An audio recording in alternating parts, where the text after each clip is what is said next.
그 대본이 있어요. 이렇게 앞에 제 시선이 아래로 깔리더라도 이 친구가 대본을 읽는구나.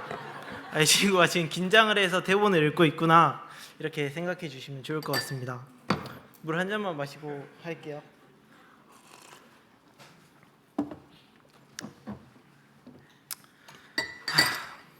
일단 제가 이 간증을 하러 나오게 된 스토리에 대해서 간단하게 말씀드리고 싶은데요.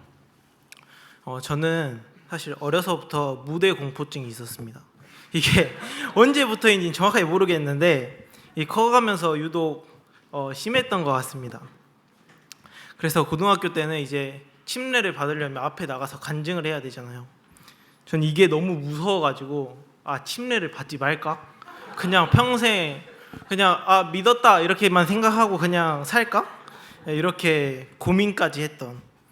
물론 지금은 이제 과 특성상 발표를 하도 많이 해가지고 물론 긴장은 됩니다만 그 전보단 낫다 이런 것을 말씀드리고 싶고, 이제 이렇게 앞에 나가는 걸 힘들어하는 저에게 아까 형제님께서는 한 형제님이라고 표현하셨지만 저는 태준 형제님께서 간증을 부탁하셨는데요. 확실하게 말하겠습니다. 태준 형제님이 하셨습니다. 사실 제가 이 카톡을 바로 보기는 했는데 바로 답장을 한 건 아니었어요.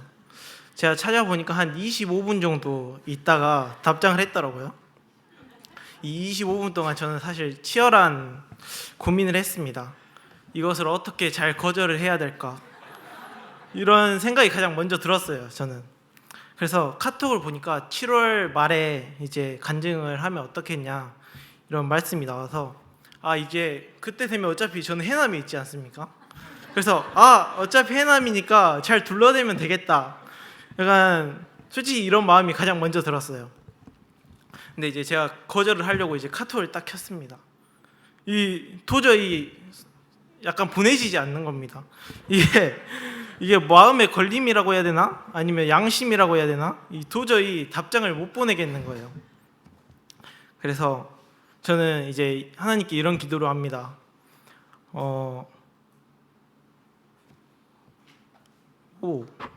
제가 원래 썼던 내용이 있었는데 조금 지워졌나 봐요. 어쨌든 제가 하고 싶었던 말은 뭐냐면, 제가 하나님한테 어떻게 기도를 했냐면 하나님, 나 이거 진짜 못하겠다. 진짜 일단은 하긴 하겠는데 하나님 알아서 해라. 저는 진짜 모른다. 이렇게 기도를 했습니다. 그런데 이제 시간이 지나면 지날수록 어째서인지 제 마음속에는 한번 해보고 후회하자 이런 생각이 제 마음을 가득 채웠고, 결국 밑으로 갔네요 이게. 어쨌든 이렇게 해서 25분 있다가 저 이렇게 치열한 고민을 한 후 형제님께 네 알겠다 이렇게 답장을 했습니다. 이 답장을 하고 제가 후회를 했을 것 같나요? 당연히 했을 것 같죠. 사실 조금 많이 했습니다, 후회를. 근데 또 이제 시간이 지나면서 하나님께서 마음을 편하게 해주셔서 이렇게 또 간증을 하러 나오게 되었습니다. 일단 먼저 하나님께 너무 감사가 되어지고, 저의 이번 간증의 주제는 그리스도인의 기쁨에 대해서 나누려고 합니다. 일단 먼저 저의 약간 인생 스토리를 먼저 하고 싶은데요. 저는 이제 해남에서 태어났습니다. 그리고 이제 예수님을 믿는 부모님과 또 친척들 사이에서 이렇게 태어나게 되었는데요. 특히 저희 어머니는 이런 표현을 사용해도 될지 모르겠지만 진짜 예수님한테 미쳐 있는 사람이셨습니다. 물론 좋은 의미에서 정말 예수님께 미쳐 있는, 저희 어머니는 잠깐의 쉬는 시간에도 말씀을 보고 계셨고요. 제가 자다가 새벽에 거실로 나가면 늘 기도를 하고 계셨습니다. 그리고 어떤 이야기를 하든지 늘 예수님 이야기로 끝났어요.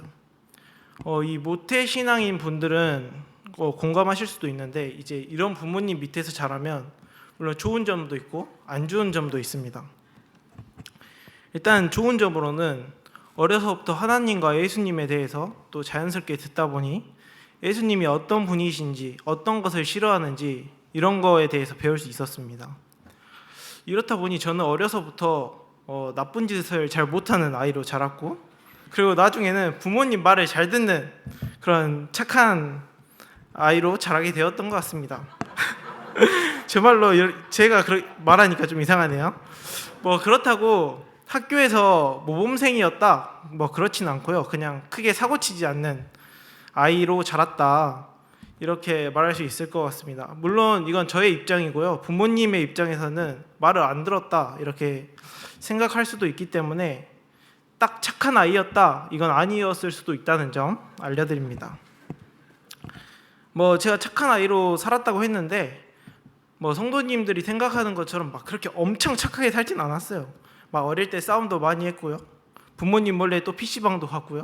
뭐 욕도 한 번씩 했고요. 하지만 어렸을 때부터 약간 저의 욕망과 저의 성격을 통제하려고 열심히 노력은 하였다.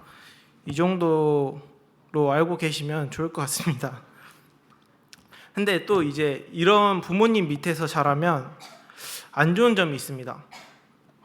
물론 하나님의 사랑에 대해서 배우기는 하는데 저의 마음속에는 그저 율법주의에 빠진 사람처럼 술을 마시면 안 돼, 욕하면 안 돼, 미워하면 안 돼, 뭐 하면 안 돼, 안 되는 것만을 바라보면서 그저 기쁨은 없고 불안한 마음만이 있는 그저 하나님을 심판자의 눈으로 바라보게 되었던 것 같습니다. 그리고 또 안 좋은 점이 있는데 하나님과 예수님에 대해서 별로 궁금하지 않았습니다. 너무 어려서부터 예수님에 대해서 배우다 보니 그저 교회에서 알려주는 예수님이 맞겠지 이렇게 부모님과 또 친척분들이 열심히 믿는데 예수님이 없다는 게 이상하잖아. 아니면 그냥 나는 믿기만 하면 되겠지 등 나와 하나님과의 관계는 없고 그저 부모님의 하나님이 나의 부모님이 된 것처럼 부모님의 하나님이 나의 하나님이 된 것처럼 살아왔던 것 같습니다. 저 물 한 번만 마실게요.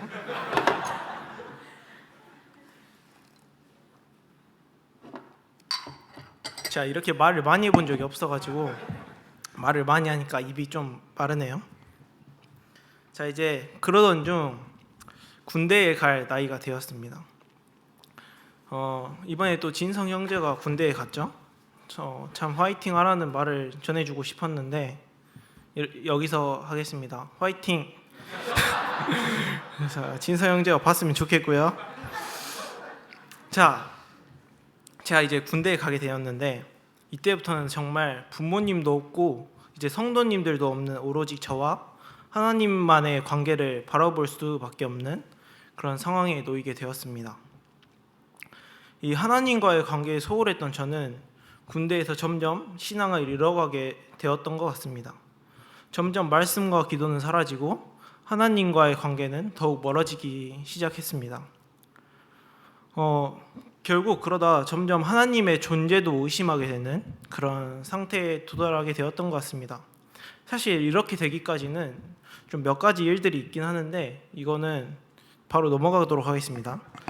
그리고 저는 이제 어려서부터 많이 이제 듣다 보니까 한 번도 사실 성경을 진리가 아니다 이렇게 생각했던 적도 없고요. 하나님의 존재도 의심한 적이 없었습니다. 하나님은 살아계신다, 성경은 진리다 이것을 태어났을 때부터 이제 배우다 보니까 하나님을 의심할 시간조차 없었던 겁니다. 자, 이제 제가 이제 하나님에 대해서 의심이 생기기 시작했는데 이제 하나님의 존재가 의심이 되고 하나님이 느껴지지 않으면서 저에게 이런 마음이 들었던 것 같습니다. 내가 이런 마음으로 이제 전역을 하면 이제 진짜 교회는 못 나가겠다. 진짜 전역하기 전에 하나님이 있는지 이것부터 알아야겠다. 만약 하나님이 정말 없다면 나는 그때부터 정말 교회에 나가지 않아야겠다. 이런 마음이 저의 마음속에 생겼습니다. 이러한 의심은 저에게 정말 신이 있는지 궁금해하게 되는 그런 시작점이 되었습니다. 사실 그래서 이제 유튜브나 책 이렇게 다양한 방법으로 군대에서 하나님이 있는지 알아보려고 또 노력을 하게 됩니다. 결론적으로 말하면 제가 여기 있으니까 당연히 신이 있을 확률이 높겠다라는 사실까지는 제가 인정을 하게 되었던 것 같습니다. 근데 제 마음속에 늘 걸리는 문제점이 하나 있었습니다. 저는 하나님이 진짜 살아계시는지 느껴지지 않았던 것 같습니다. 이 머리로는 조금씩 이제 이해를 하겠는데 한쪽 마음에는 무언가 풀리지 않는 그런 의문이 있었던 것 같습니다. 그래서 저는 그때 하나님에게 솔직하게 기도를 하기 시작했습니다. 제가 그때 뭐라고 기도를 했냐면, 저는 진짜로 하나님이 느껴지지 않는다.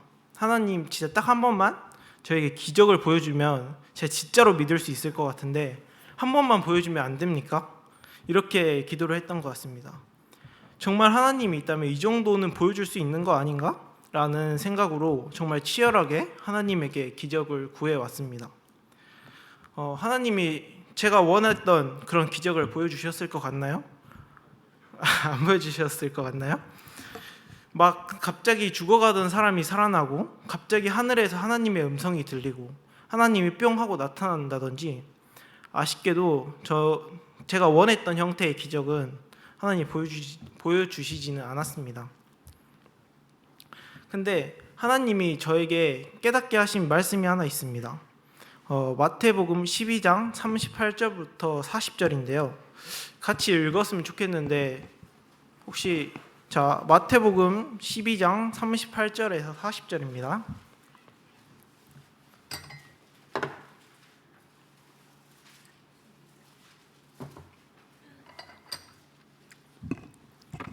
시작하면 읽도록 하겠습니다.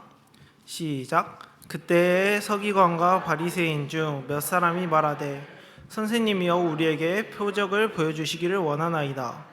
예수께서 대답하여 이르시되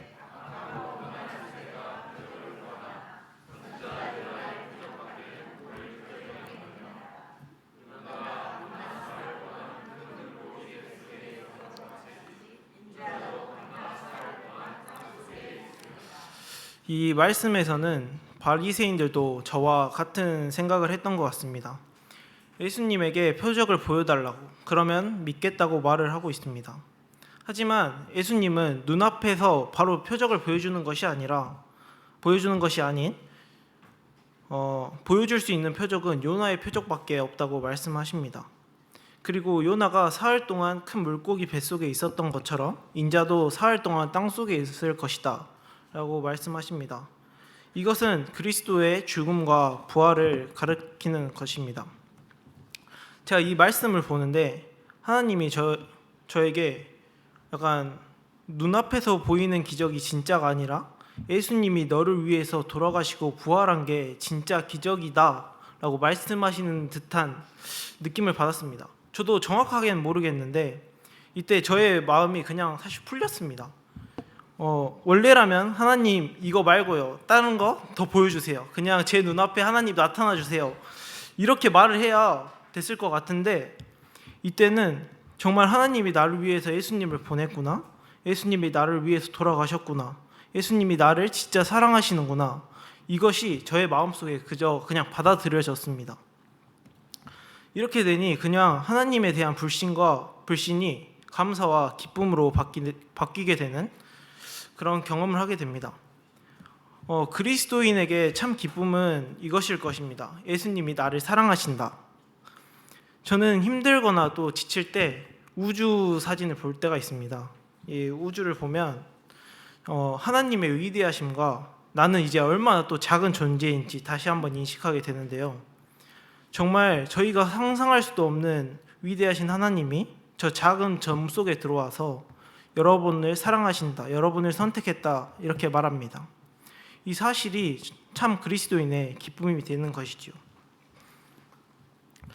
저희는 이제 그리스도의 사랑의 기쁨을 가지고 살아갑니다. 성도님들은 늘 기쁨이 넘치게 살고 계신가요? 오, 대단하신데요? 어쩔 때는 나의 불안한 미래와 내가 놓인 현실, 이런 거를 주님께 불평과 불만을 하고 계시지는 않습니까? 제가 이 말씀을 드리는 이유는 제가 불평과 불만을 가지고 살 때가 또 많아서인 것 같습니다. 정말 사소한 것 하나에 화를 내고 스트레스를 받아가며 살아가기도 합니다. 근데 보통 이럴 때는 주님과의 관계가 멀어졌을 때 주님의 사랑을 잊고 살게 되면 이렇게 되는 것 같습니다. 그렇다면 어떻게 주님이 주신 이 기쁨을 충만하게 누릴 수 있을까요? 요한복음 15장 9절에서 11절 같이 읽고 싶은데 한번 찾아주시겠습니까?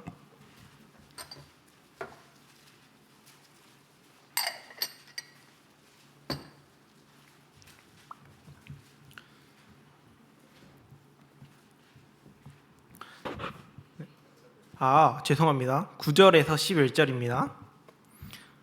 자, 준비되셨나요? 시작하면 하도록 하겠습니다. 시작.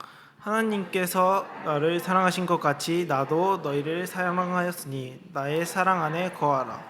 내가 아버지의 계명을 지켜 그 사랑 안에 거하는 것 같이 너희도 내 계명을 지키면 내 사랑 안에 거하리라. 내가 이것을 너희에게 이름은 내 기쁨이 너희 안에 있어 너희 기쁨을 충만하게 하려 함이니라.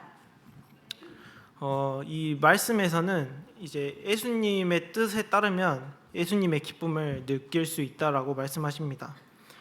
그리스도인의 기쁨을 충만하게 할 수 있는 방법은요, 주님의 말씀에 순종하는 것입니다.